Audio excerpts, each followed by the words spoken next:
दादरच्या शिवसेना भवनाच्या चौकासमोर दोन ठाकरे बंधूंनी एकत्र यावे याकरता बॅनरबाजी जी आहे ती करण्यात आलेली असल्याचं सध्या आपल्याला पाहायला मिळत आहे।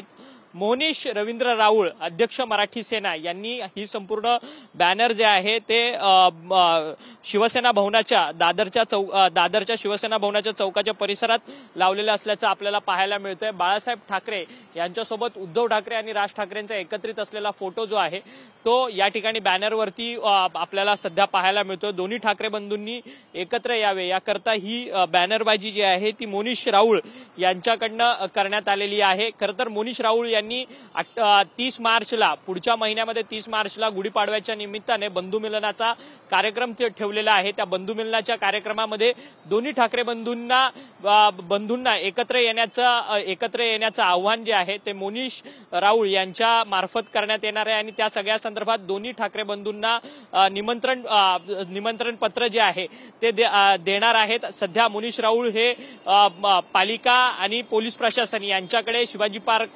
पार्क या कार्यक्रमासाठी मिळावा याकरता प्रयत्न करत आहेत आणि दुसरीकडे मोनीश राऊळ यांच्याकडनं दोन्ही ठाकरे बंधूंनी आगामी महापालिका निवडणुकीसाठी मराठी माणसांसाठी एकत्र यावी याकरता साथ जी आहे ती त्यांनी या बॅनरच्या माध्यमातून दिलेली असल्याचं सध्या आपल्याला पाहायला मिळत आहे आणि हा सध्या बॅनर जो आहे तो सध्या चर्चेचा विषय बनत चाललेला आहे। व्हिडिओ जर्नलिस्ट चरण मार्गमसह अक्षय मंकणे, TV9 मराठी, मुंबई।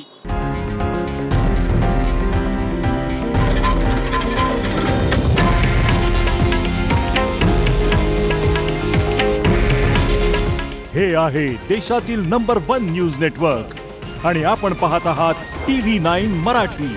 काळजी तुमची, हित महाराष्ट्राचं।